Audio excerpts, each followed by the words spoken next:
지난 한 주간 어떻게 하나님의 말씀 붙잡으면서 예수님을 온전히 신뢰하면서 사셨는지 모르겠습니다. 지난주를 마지막으로 마가복음이 마무리되었잖아요. 그 다음에 무슨 말씀을 나눌 것인가 할 때 사실 저의 마음 가운데서는 분명했어요.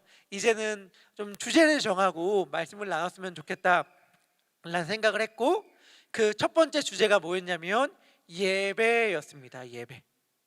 저는 이제부터 예배에만 조금 우리들의 모든 마음과 온 힘을 쏟았으면 좋겠습니다. 그래서 앞으로 펼쳐질 당분간의 모든 설교의 내용들과 핵심들은 예배에 관한 것이 될 것입니다. 예배를 생각하면서 내가 꿈꾸는 예배, 내가 원하는 예배, 내가 소망하는 예배가 뭘까에 대하여 기억하면서 제가 가장 감동적으로 경험했던 예배에 대한 기억을 떠올려 봤어요. 아마 교회 생활을 처음 하는 분들이 아니라 어린 시절부터 예배를 드려왔던 분들이라면 그런 기억들이 한 번쯤은 있을 것 같아요. 진짜 은혜로웠던 예배, 진짜 영광스러웠던 예배, 내 평생 가운데 정말 의미 있고 기억에 남는 예배가 아마 한 번씩은 있었을 것 같은데, 저에게도 그런 예배들이 여러 번 있거든요. 근데 그 중에 하나가 어떤 예배였냐면 이거였습니다. 제가 이미 너무 많이 말해서 질릴 수도 있는데, 제가 중학교 때 찬양팀에 소속되어서 열심히 활동했다고 제가 많이 말씀드리지 않았습니까? 찬양팀의 율동부장이었는데 노래를 잘 못했지만 찬양하는 게 너무 좋아서 찬양팀에서 정말 열심히 섬겼고, 제가 목사가 된 이유 중에 하나가 아마 그때의 기억이 가장 큰 영향을 미쳤을 거예요. 그런데 어느 날은 찬양 인도하시는 선생님께서 이렇게 말씀하시는 거예요. 그 예배 구성은 우리랑 똑같아요. 예배 시작하기 전에 찬양하고 그 다음에 성경 읽고 말씀 전하고 마치는 예배였고, 공과 공부를 들어갔던 중학교 때 일반적인 예배였는데, 그 선생님이, 찬양 인도하신 선생님이 뭐라고 저희들에게 말씀해 주셨냐면 이렇게 말씀해 주셨어요. 오늘 찬양 시간에 만약에 너희들 가운데에 마음에 감동이 와서 자리에서 일어나서 예배하고 싶은 친구들은 자리에서 일어나서 예배해도 된다, 이렇게 말씀을 해주셨단 말이죠. 그리고 예배 시간이 시작되었습니다. 저희들은 무대에서 이렇게 다 나와서 서지 않고 로테이션으로 섰기 때문에 대표로 서는 사람 몇 명을 제외하고는 다 회중석에 있었거든요. 지금 우리 예삼 예배는 찬양할 때 다 자리에서 일어나시겠습니다 라고 말을 하고 다 일어난 상태로 찬양을 하지만, 제가 중학교 때 드렸던 예배는 그러지 않았어요. 다 자리에 앉아있는 상태에서 찬양을 드리고 예배를 드렸단 말이죠. 근데 선생님이 그 말을 했기 때문에 저는 딱 마음에 긴장을 하고 있는 거죠. 그럼 찬양 시작하면 이제 자리에서 일어나서 찬양을 해야겠다 라고 생각하고 준비를 하고 딱 있는데, 찬양이 딱 시작됐는데 용기가 안 나는 거예요. 너무 민망하고 뻘쭘하고, 갑자기 다 앉아있는데 자리에서 벌떡 일어나서 혼자 찬양한다는 게 도무지 용기가 나지 않는 겁니다. 그래서 어떻게 했냐면 계속 속으로 언제 일어나지, 언제 일어나지, 앞에서 막 찬양을 부르고 있는데 그 찬양은 하나도 귀에 들어오지도 않고 마음에 감동이 되지도 않고, 내 머릿속에 생각은 딱 하나, 언제 일어나지, 언제 일어나지. 그러는데 찬양곡 한 곡이 끝나고 두 번째 곡이 끝나고 이제 마지막 곡을 향해 달려가는데 그때까지 전 계속 언제 일어나지, 언제 일어나지 이러고 있는데, 마지막 곡이 어느덧 이제 끝날 때가 다 된 거예요. 그래서 제가 그래도 전혀 안 일어날 수는 없어서 마지막 곡이 끝나기 전에 엉거주춤 막 일어났는지 앉았는지 알지 못한 상태로 자리에서 일어났습니다. 거의 일어나자마자 얼마 되지 않아서 찬양이 끝났고 다시 자리에 앉았거든요. 그때 제 마음은 어마어마한 패배감, 용기가 너무 없다, 왜 못 일어났지, 일어나고 싶었는데 왜 못 일어났을까, 약간 그런 패배감에 약간 휩싸여 있었습니다. 그리고 저만이 아니었고, 사실은 그 주일날 자리에서 일어난 찬양 팀원들이 없었거든요. 없어가지고 다 비슷한 마음으로 우리 찬양팀 친구들이 다 비슷한 마음을 갖고 있었더라고요. 예배가 마치고 다시 찬양팀이 모여서 연습하고 교제 시간을 갖고 있는데, 갑자기 친구 중 한 명이 선생님한테 이렇게 질문하는 거예요. 뭐라고 질문했냐면, 선생님, 저희 다음 주에도 혹시 일어나서 찬양하고 싶으면 일어나서 찬양해도 돼요? 이렇게 물어보더라고요. 선생님께서 이렇게 답하셨습니다. 그럼 그걸 누가 막을 수 있겠어? 그걸 누가 말릴 수 있겠어? 너희들 마음대로 해, 이렇게 말씀하여 주셨어요. 그리고 월요일부터 한 주가 시작되었는데, 언제 들었는지 어디서 들었는지 제가 설교 가운데 들었던 한 대목이 머릿속에서 계속 맴도는 거예요. 그게 뭐냐면 솔로몬 왕이 하나님께 예배할 예배당, 성전을 지은 다음에 하나님께 예배를 하는데 그 성전 안에 구름이 가득 찼다는 이야기가 머릿속에 떠올랐습니다. 구름은 하나님의 영광을 상징하는 것인데 구름이 가득 찼기 때문에 핵심이 뭐냐면 그 누구도 감히 서서 하나님께 예배하지 못하고 다 엎드렸고, 구름이 가득 찼기 때문에 핵심 옆에 사람을 볼 수가 없는 거예요. 옆에 사람을 볼 수가 없어서 모든 사람들이 다 하나님과 1대1로 독대하면서 하나님께 예배했던 그 예배가 솔로몬이 성전을 만든 다음에 하나님께 드렸던 예배였다 라고 말한 것이 어린 시절 문득 기억이 나기 시작했습니다. 그래서 월요일부터 학교를 가는 내내, 그리고 시간 날 때마다 머릿속으로 그 이미지를 계속 그렸어요. 하나님, 정말 그랬으면 좋겠습니다. 정말 우리가 예배드린 예배당에 하나님의 영광의 구름이 가득 찼으면 좋겠어요. 정말 가득 차고 옆에 사람이 보이지도 않고 오직 하나님만 보이고 하나님 앞에서만 예배하고, 하나님의 영광이 너무 가득 찼기 때문에 그 앞에서 감히 서서 하나님께 예배하지 못하고 완전히 엎드려서 예배하는 그 예배가 제가 드리는 주일날 예배였으면 좋겠습니다 라고 정말 한 주간 계속 그 생각을 하면서 꿈꾸면서 일주일을 보내면서 주일 예배를 기대하고 사모하기 시작했습니다. 주일 예배 시간이 되었습니다. 선생님은 별다른 멘트 하지 않았어요, 그날은. 그리고 주일 예배 시간이 되었고 찬양의 시간이 되었는데, 찬양이 이번엔 시작하자마자 저는 앞자리에 앉아 있었거든요. 이게 앞자리 4총사 지금 앉아 있는데 얼마나 사랑스러운지, 어떻게 하다 쓰고 이렇게 옆에 앉아 있었는지 모르겠지만 너무 사랑스러워서 제가 눈을 뗄 수가 없습니다. 여하튼간 앞에 앉아 있었거든요. 찬양이 딱 시작하는데 그냥 시작하자마자 이번 자리에서 벌떡 일어났어요. 괜히 중간에 타이밍 노리다가 또 그 지난주와 똑같은 일이 펼쳐질까봐 이번엔 찬양이 시작하자마자 그냥 뒤도 안 돌아보고, 물론 뒤돌아볼 일도 없지만 다른 생각 제지도 않고 자리에서 벌떡 일어났어요. 벌떡 일어나서 손을 벌리고 이제 찬양을 하려고 하는데 찬양이 안 나오는 거예요. 찬양이 안 나오고 그냥 계속해서 눈물만 흘렸던 것 같아요.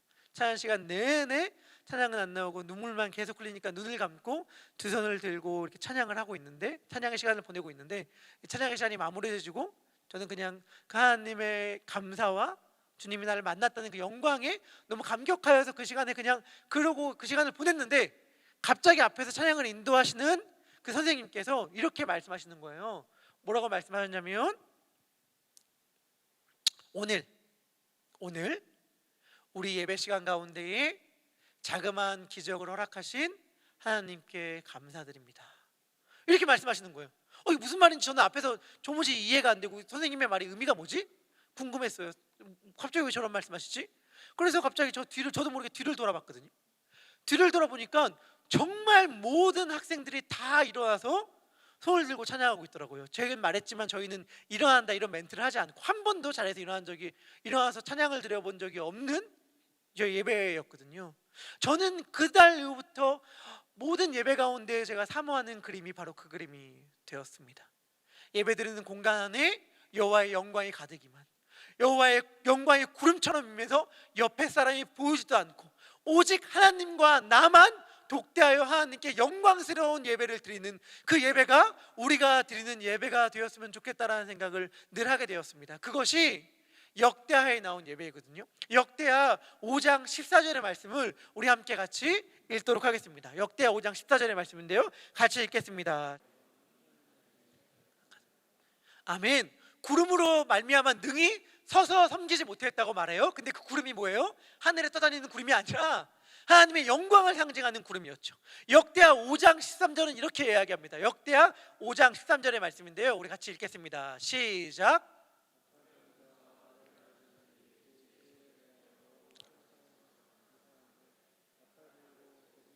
모든 악기를 울리며 소리를 높여 여호와를 찬송하여 이르되 선하시도다, 그의 자비하심이 영원히 있도다 하매 그때 여호와의 전에 구름이 가득한지라. 아멘. 아멘. 여호와의 전에 구름이 가득했습니다. 구름이 가득했다라는 말을 구약 성경에서 썼던 히브리어로 뭐라고 하냐면 말레 아난이라고 해요. 말레라는 말은 가득 찼다라는 말이고 아난이라는 말은 구름이라는 말이거든요. 여러분들 이미 너무 잘 아시겠지만 저 히브리어 모릅니다. 히브리어 궁금하면 우리 전도 열심히 공부하시는 우리 전도관님들께 여쭤보시면 좋겠고요. 저 히브리어 몰라요. 그런데 제가 말씀을 준비하면서 성경책을 딱 펼치고 이제 읽어 나가는데 옆에 도움을 주는 자료들 가운데 히브리어로 이렇게 써 있다는 게 눈에 확 들어왔어요. 구름이 가득 찼다라는 말, 히브리어로 말레아난이라는 말인데 사실은 별다른 의미가 없을 수 있는 그 말이 제 마음 가운데 갑자기 확 꽂혔어요. 그래서 제가 이것을 예배 설교 시리즈 제목으로 삼아야겠다라는 생각을 하게 되었습니다. 예배 설교 시리즈의 제목, 말레아난, 구름이 가득한지라. 저는 이제부터 꿈꾸기 시작할 겁니다. 뭘 꿈꾸냐? 우리의 예배당 안에 여호와의 영광이 구름이 가득한 예배요. 그 예배가 무슨 예배인가? 제가 우리의 이해를 쉽게 하기 위하여 이렇게도 표현하고 싶어요. 뭐라고 표현하냐면, 어찌 보면 예배가 엉망이 되는 예배, 어찌 보면 예배가 망가지는 예배를 사모합니다 라고 말하고 싶습니다. 무슨 말이냐?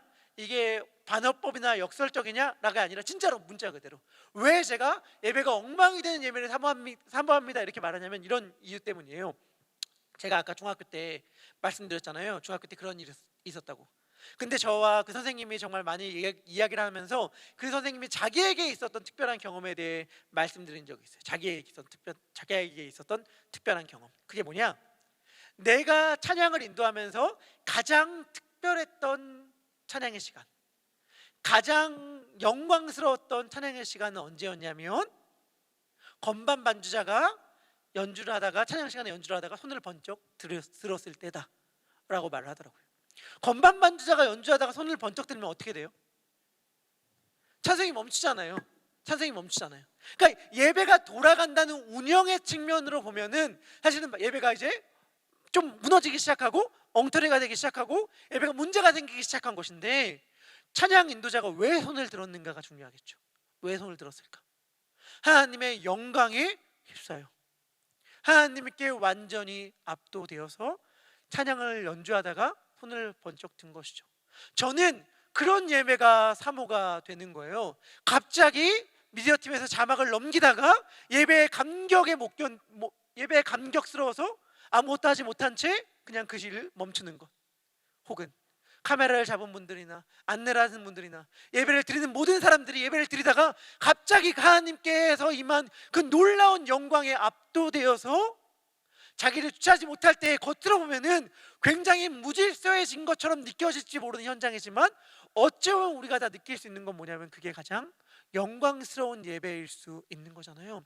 우리는 어쩌면 예배의 가장 본질적인 요소를 놓치고 있었는지 몰라요.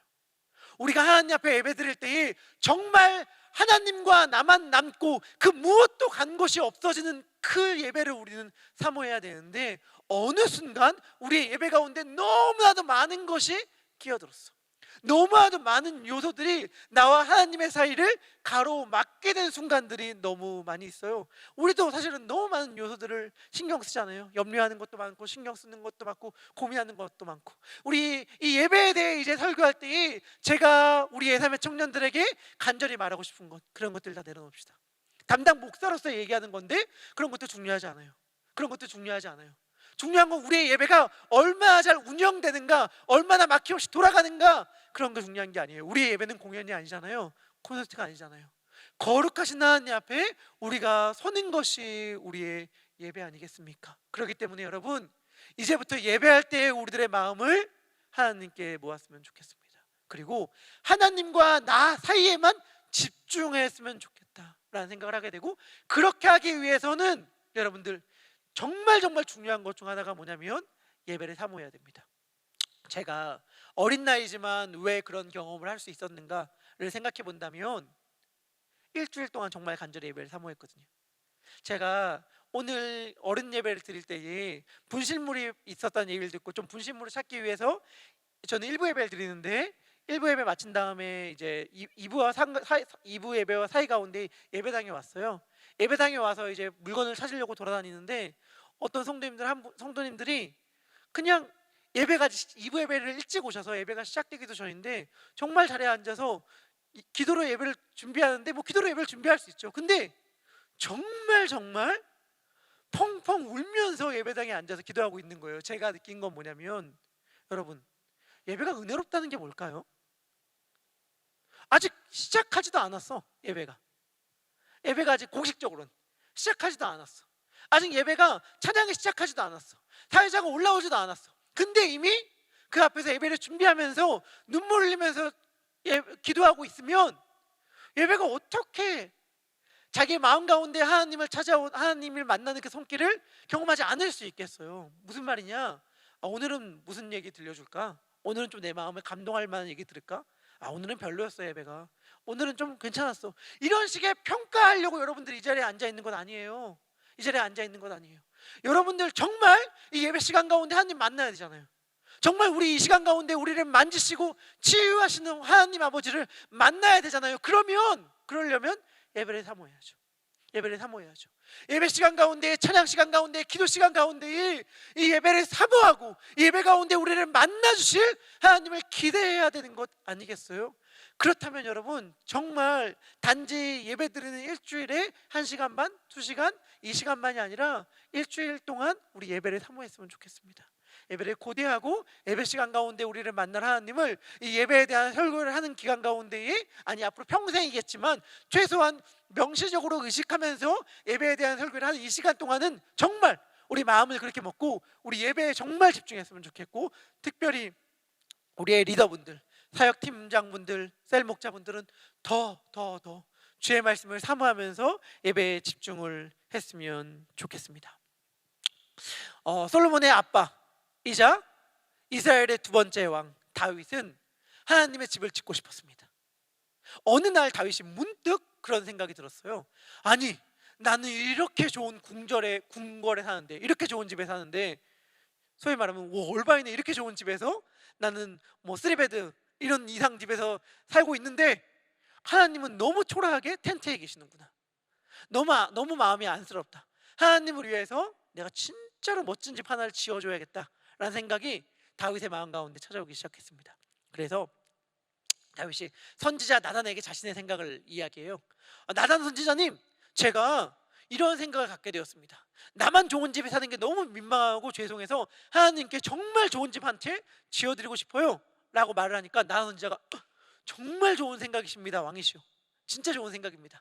왕이 원하는 대로 하십시오 라고 다윗에게 대답했습니다. 그리고 나단 선지자가 집으로 돌아간 다음에 하나님께 엄청 깨졌어요. 야, 너 왜 나한테 묻지도 않고 오케이 허락했어? 야, 너 왜 나한테 묻지도 않고 다윗에게 괜찮다고 얘기했어? 하나님의 말씀은 이거였어요. 내가 언제 집 지어달라고 한 적 있니? 나 너가 지어주는 집 굳이 안 지어줘도 돼. 나 그 집 필요 없어 라고 말하면서 반대의 이야기를 들려주세요. 내가 오히려 너를 위하여 집을 지어줄 거야 라고 말하는 것이 사무엘하 7장 5절부터 16절까지 나오는 나단의 신탁 혹은 다윗 언약이라고 말하는 내용이고, 그 내용의 핵심이 뭐냐면 하나님이 집을 지어준다라는 거예요. 그리고 하나님이 그 집을 지어준다는 말의 의미는 궁극적으로는 나라를 세운다는 말의 의미인데, 1차적으로 문자적으로는 다윗의 아들 솔로몬을 통해 성취되거든요. 다윗은 집을 못 지었습니다. 하지만 다윗의 아들 솔로몬이 아버지가 못 지은 집을 지어요. 하나님께서 다윗이 집을 짓지 못하게 한 이유 중 하나가 뭐라고 성경에서 밝히냐면, 하나님의 집 예루살렘, 살롬이라는 단어와 연관이 있는 예루살렘이라는 집은 평화의 집이라는 의미인데, 다윗은 전쟁을 너무 많이 해서 피를 많이 흘린 자였기 때문에 평화의 집을 짓기엔 적합하지 않은 자다. 그래서 다윗이 아니라 다윗의 아들 때의 집을 짓는 걸 허락하세요. 그런데 다윗은 너무 집을 짓고 싶었기 때문에 모든 걸 다 준비해놨어요. 재료, 뭐 집을 지을 일꾼들, 그리고 설계도면들 다 준비한 다음에, 다 세팅해 놓은 다음에 아들이 딱 짓기만 하면 되게끔 모든 걸 다 갖춰줬어요. 그거를 그대로 물려받아서 솔로몬이 다윗의 성전을 짓기 시작합니다. 솔로몬이 다윗의 성전을 지을 때에 그의 마음은 어떠했는가? 솔로몬이 재료들을, 건축 자재들을 사왔던 두로왕 히람이라는 자에게 여호와의 전을 짓겠다는 자신의 계획을 밝힌 다음에 이렇게 표현을 합니다. 역대하 2장 9절의 말씀인데, 역대하 2장 9절의 말씀 우리 같이 읽도록 하겠습니다. 시작. 내가 건축하려는 성읍은 크고 화려할 것이니이다. 아멘. 솔로몬이 이렇게 말합니다. 히람왕, 그냥 돈 계산하지 마. 우리 가끔씩 좀 뭔가 있어 보이고 싶을 때, 야, 얼마인지 묻지 마. 그냥 돈 신경 쓰지 말고 그냥 사. 돈 신경 쓰지 말고 마음껏 시켜. 이런 말들 할 때 없나요? 자, 이런 말, 그러니까 약간 솔로몬이 그런 마음이거든요. 야, 돈 신경 쓰지 말고 마음껏 준비해. 마음껏 네가 할 수 있는 최고의 것으로 최고로 많이 준비해. 걱정하지 마. 예산 이런 거 신경 쓰지 말고 다 준비해. 이렇게 말하면서 뭐라고 얘기했냐면, 왜냐면 나 진짜로 크게 지을 거야. 나 진짜로 화려하게 지을 거야. 진짜로 어마어마하게 지을 거야. 이렇게 말을 해요. 왜일까요? 이유가 중요한데 여러분, 만약 솔로몬이 이런 마음이었을까? 나 알지? 나 솔로몬이야. 나 돈 좀 있어. 아야, 나는 너 내가 얼마 가졌는지 아니? 아는구나. 난 몰랐는데. 뭐 이런 식의 얘기를 하고 싶어서 솔로몬이 이런 말 했을까? 아니에요. 이 솔로몬의 마음이 역대하 2장 5절에 나오는데, 2장 5절의 말씀도 우리 같이 읽었으면 좋겠습니다. 역대하 2장 5절의 말씀입니다. 시작. 건축하고자 하는 성전은 크니 우리 하나님은 모든 신들보다 크심이라. 아멘. 솔로몬의 마음은 이거예요. 나 진짜 크게 짓고 싶거든. 왜? 내가 돈이 많아서?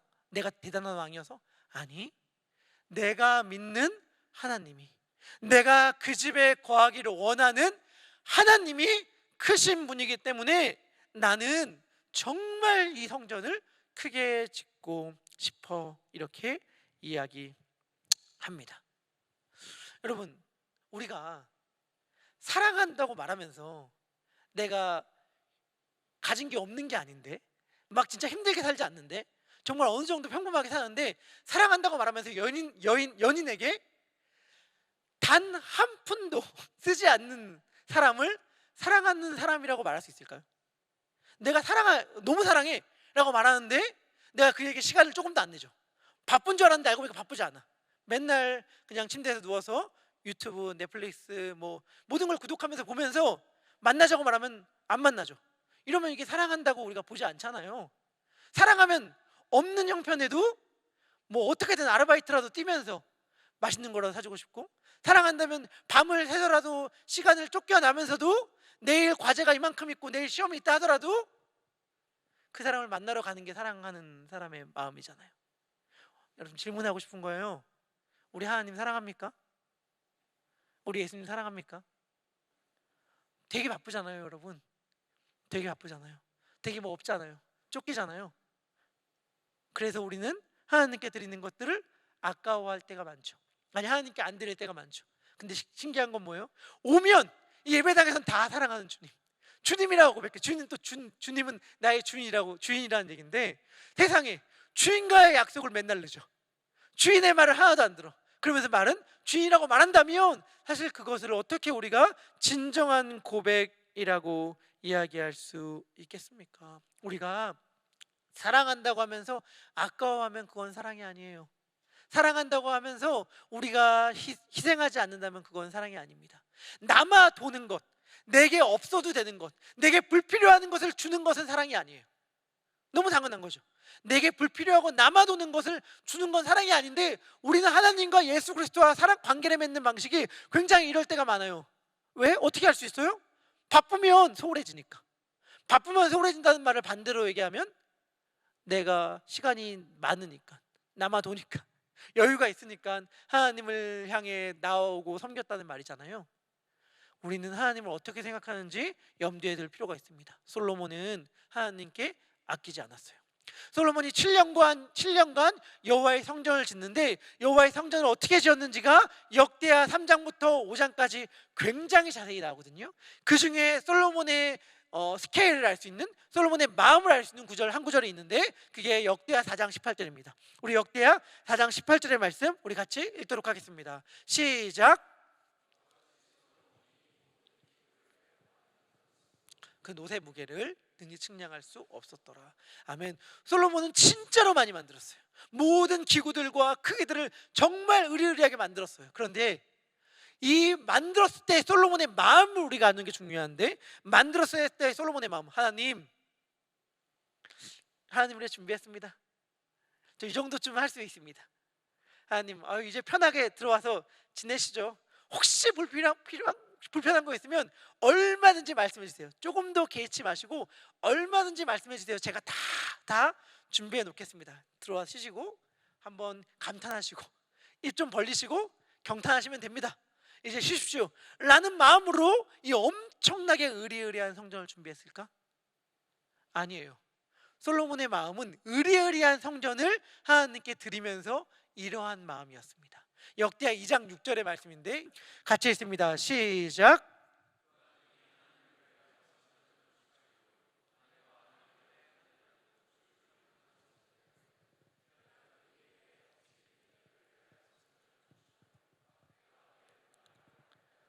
아멘. 솔로몬은 이렇게 얘기해요.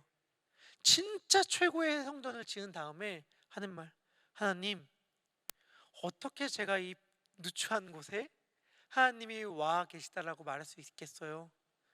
하늘과 하늘들의 하늘들이라도 여호와를 감당하기에 부족할 줄 압니다.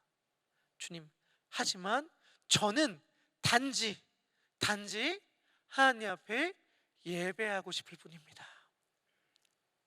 여러분, 우리가 일주일 내내 하나님을 묵상하고 큐티 열심히 하고 예배를 사모하고 온 마음을 다해서 하나님께 예배한다고 해서 우리의 예배가 하나님 받으시기에 합당한 가치가 있는 예배일까요? 아니에요. 우린 여전히 초라하고 더러운 죄인입니다.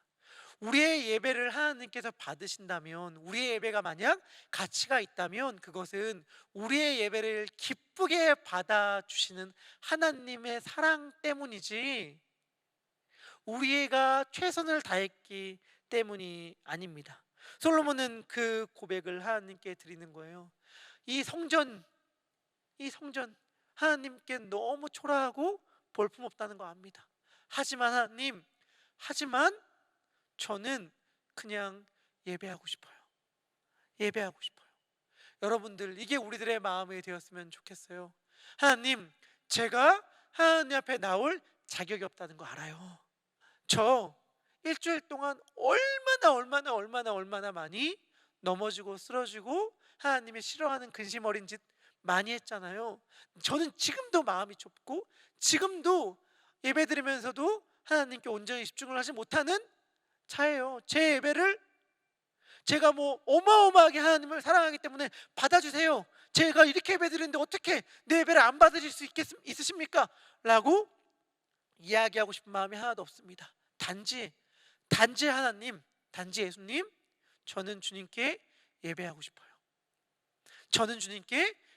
싶어요 라고 말하는 것이 솔로몬의 고백이었어요.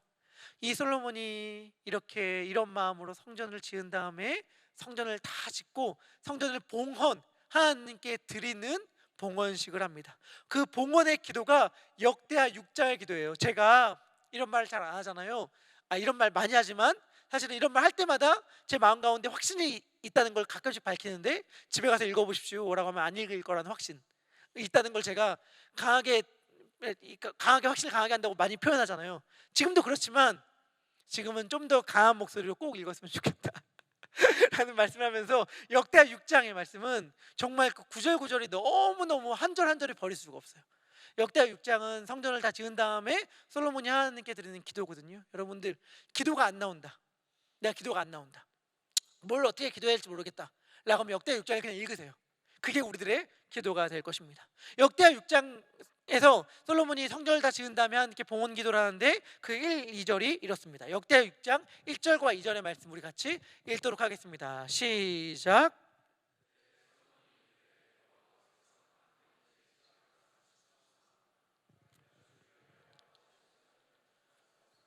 주께서 영원히 계실 처소이로소이다 하고.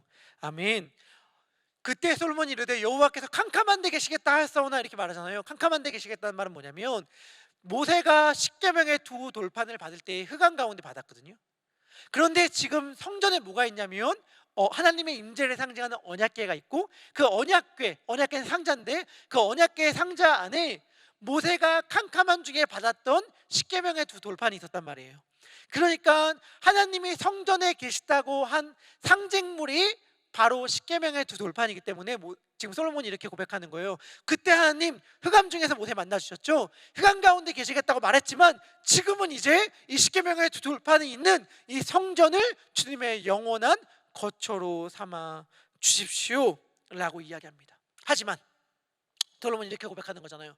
주님, 제가 지금 지은 이 성전을 주님께서 계실, 여호와께서 계실, 영원히 계실 집으로 삼아 주십시오 이렇게 고백하는 것인데, 사실은 솔로몬은 알아요. 여호와께서 이 성전에 계시지 않는다는 사실을. 이 어디에 계시냐면 여호와께서 하늘에 계신다는 사실을 알고 있습니다. 그래서 이렇게 고백합니다. 6장 18절인데요 제가 한번 읽어보도록 하겠습니다. 역대하 6장 18절입니다.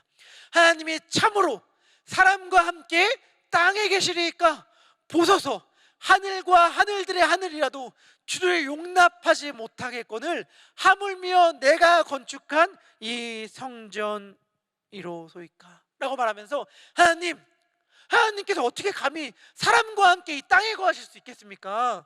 하나님, 하늘과 하늘들의 하늘들이라도 하나님이 계시기에 부족하다는 걸 압니다. 하나님이 어떻게 이 조그만 제가 지은 집에 있을 수 있겠습니까? 라고 하면서 솔로몬의 고백은 뭐냐면 이거예요. 하나님은 하늘에 계신 분이십니다. 제가 하나님의 집을 이 땅 가운데 지었지만 하나님은 하늘에 계신 분입니다. 이 고백을 계속합니다. 역대하 6장 23절의 말씀인데, 역대하 6장 23절의 말씀 제가 다시 또 역대하 6장 23절의 말씀인데 이렇게 솔로몬이 얘기합니다. 주는 하늘에서 들으시고 행하시되. 역대하 6장 25절 주는 하늘에서 들으시고, 27절 주께서는 하늘에서 들으사, 30절 주는 계신 곳 하늘에서 들으시며, 33절 주는 계신 곳 하늘에서 들으시고, 35절 주는 하늘에서 그들의 기도와 간구를 들으시고, 39절 주는 계신 곳 하늘에서 그들의 기도와 간구를 들으시고. 무슨 말이에요? 어찌 보면 김 빠지는 말이에요. 왜? 집을 멋있게 지어놨는데 솔로몬이 이렇게 얘기하는 거예요. 이 집 하나님이 안 계시다는 거 압니다. 이 집에서 하나님이 있을 수 없다는 건 압니다 라고 이야기하는 셈이니까 어찌 보면 김 빠진다고 할 수 있어. 솔로몬이 근데 이것을 너무 많이 반복해요. 아까 진짜 많이 말하는 거 봤잖아요. 주는 어디 계시대요? 집 지어놓고 하늘에서 계시대요. 근데 뭐라고 솔로몬은 기도하냐면 이렇게 기도해요. 하지만 하나님 아버지, 하늘에서 계신 주님께서 이 성전에서 내가 기도할 때에 이 성전을 늘 지켜보시면서 이 성전에서 드리는 기도에 응답하여 주십시오. 이 성전에서 드리는 기도를 하늘에서 계신 하나님께서 들으시고 응답하여 주시옵소서라고 솔로몬이 기도하는 거예요. 마치 우리로 따진다면 하나님, 우리가 예3의 예배당 안에서 드리는 이 예배를 하늘에 계신 하나님께서 들으시고 받아 주시옵소서. 우리가 여기서 드리는 기도를 하늘에서 들으시고 응답하여 주시옵소서 이렇게 말씀하는 셈이고, 하나님께서는 이 기도를 들으셨다는 응답으로 하늘에서 불을 내리십니다. 이게 역대하 7장 1절의 말씀입니다. 역대하 7장 1절의 말씀 같이 읽도록 하겠습니다. 시작. 가득한지라. 아멘. 하늘에서 불이 내려옵니다. 솔로몬의 기도를 하늘에 계신 하나님께서 들으셨다는 응답의 표시였겠죠. 그리고 2절은 뭐라고 얘기하냐면 여호와의 영광이 전에 가득함으로 제사장들이 여호와의 전에 능히 들어가지 못하였다라고 말을 합니다. 이게 솔로몬이 봉헌할 때에 드렸던 예배의 모습이고 예배의 광경이고 제가 꿈꾸는 우리들의 모습이기도 해요. 제가 근데 여기서 여러분들에게 꼭 드리고 싶은 말씀이 있어요. 제가 왜 예배를 사모하라고 하는가? 왜 예배를 사모하라고 하는가? 왜냐하면 그것이 우리들의 삶을 결정하기 때문에 그래요. 솔로몬이 아까 역대하 6장에서 하나님께 기도하잖아요. 우리가 이 성전에서 기도하면 주는 하늘에서 들으시고 응답해 달라고 할 때에 솔로몬이 들었던 기도가 뭔지 아세요? 솔로몬이 들었던 기도가 뭐냐면, 주님, 우리가 죄악으로 인하여 심판을 당할 때에, 옆에 이방 민족들이 쳐들어올 때에, 전염병이 올 때에, 기근이 올 때에 우리들의 기도를 들어주세요. 주님, 제가 취업의 문제를 놓고, 연애의 문제를 놓고, 결혼의 문제를 놓고, 군입대의 문제를 놓고, 가정의 문제를 놓고, 신분의 문제와 상황의 문제와 경제적인 문제를 놓고 주님 기도할 때에 응답해 주세요 라고 말한 내용이에요. 무슨 말이냐면 이 성전에서 드리는 모든 기도는 땅의 문제에 관한 거였어요. 땅의 문제. 근데 이 땅의 문제에 관한 기도의 응답은 어디서부터 와요? 하늘로부터 와요. 하늘로부터서. 여러분, 제가 예삼의 청년들에게 꼭 말하고 싶은 건, 우리 문제 없는 인생 없잖아요. 힘겹지 않은 삶은 없잖아요. 그런데 이 땅의 방식으로는 땅의 문제를 절대로 해결하지 못합니다. 땅의 방식으로는 땅의 문제를 모면할 수 있을지는 몰라요. 모면할 수 있을지는 모르지만 해결할 수는 없어요. 이 땅에 있는 모든 문제는 오직 하늘에서 내려온 불만이 해결할 수 있습니다. 그게 예배죠. 우리 베델교회 청년부의 이름이 뭡니까? 예삼이잖아요. 예삼의 이름의 뜻, 예배가 삶이 되고 삶이 예배가 되는 공동체, 예삼체풀. 그런데 제가 여기에 너무 좋은 이 이름에다가 한 가지 의미를 더 부여해야겠다 싶었습니다. 그것은 무엇이냐? 예삼이라는 이름의 뜻이 뭐냐면 예배가 삶을 책임진다, 예배가 삶을 보장한다, 예배가 삶을 보호한다. 그것이 우리의 예배, 우리의 예삼의 이름의 뜻이다라고 말씀드리고 싶습니다. 우리 인생에 있는 여러 가지 문제들을 놓고 우리가 그것에 대한 궁극적인 해결을 얻는 것은 오직 예배입니다. 이것이 우리들에게 너무 중요합니다. 예배를 강조하는 이유도 여기 있어요. 교회, 나는 목사니까 교회가 중요하니까 교회만 얘기해야지. 아니요, 여러분. 저는 우리의 진짜 신앙은 우리들의 삶 가운데에서 펼쳐진다고 생각해요. 그런데 여러분, 우리의 삶 가운데 펼쳐지는 우리의 진짜 생활이 진짜 신앙의 모습이 제대로 되기 위해선 예배가 회복되어야 됩니다. 예배가 회복되는 게 모든 문제의 해결이에요. 하늘로부터 내려오는 불이 모든 우리의 문제의 해결입니다. 직장에서의 동료와의 갈등의 문제 해결, 예배입니다. 진로의 문제에 대한 답, 예배예요. 연인과의 문제의 갈등, 예배가 답이에요. 예배는 우리들의 삶의 모든 것의 기초이고 출발점이고, 예배가 회복될 때에 우리들의 삶의 모든 문제들이 정돈되고 거기서부터 시작되기 때문에 저는 다른 무엇보다 우리가 예배에 모든 것을 걸어야 된다라고 말씀드리고 싶습니다. 말씀을 마무리하면서 제가 이러한 이야기를 드리고 싶어요. 솔로몬이 성전을 건축한 다음에 뭐라고 이야기하냐면 이렇게 얘기를 합니다. 이 성전에 여호와의 이름을 두기로 약속한 것 아닙니까? 여호와의 이름을 두기로 약속한 이 성전에서 우리가 기도하고 우리가 예배할 때 주님, 이 예배를 받아 주십시오 라고 이야기를 해요. 그런데 솔로몬이 봉헌했던 그 성전, 신약에 보면 그 성전이 뭐예요? 우리잖아요. 그리고 요한계시록 14장 1절은 이렇게 얘기합니다. 요한계시록 14장 1절 우리 같이 읽도록 할까요? 요한계시록 14장 1절입니다. 우리 같이 읽도록 하겠습니다. 시작.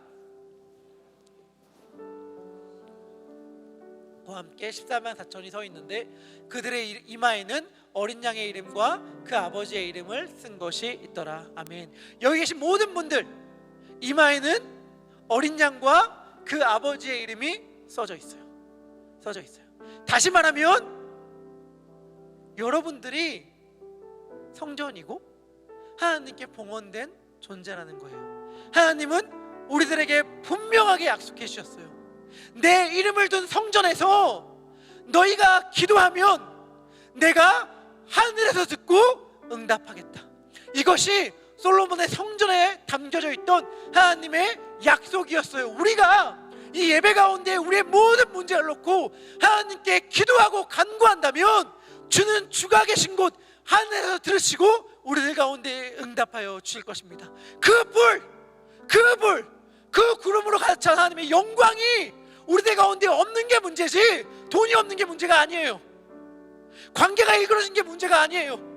내가 그러한 가정 가운데 속한 게 문제가 아니에요. 내게 그런 과거가 있는 게 문제가 아니에요. 문제는 내게 그 하나님의 영광이 없다는 것입니다. 내게 그 예배가 없다는 것이 문제입니다. 그렇기 때문에 이 시간 우리 간절히 사모하며 찬양했으면 좋겠어요. 주님, 그 영광이 내 삶 가운데 우리의 예배 가운데 회복되었으면 좋겠습니다. 우리가 간절히 그 영광을 사모하고 예배할 때 주님께서 구름처럼 가득한 영광으로, 그래서 옆에 가 사람들이 뭘 하든 상관도 없고, 옆에 사람들이 어떻게 나를 바라보는 조금 더 신경 쓰지 않고 하나님 앞에 마음껏 찬양하고 예배하는 삶이 우리 가운데 허락되어지길 소망합니다. 이러한 마음을 가지고 우리 함께 찬양하도록 하겠습니다.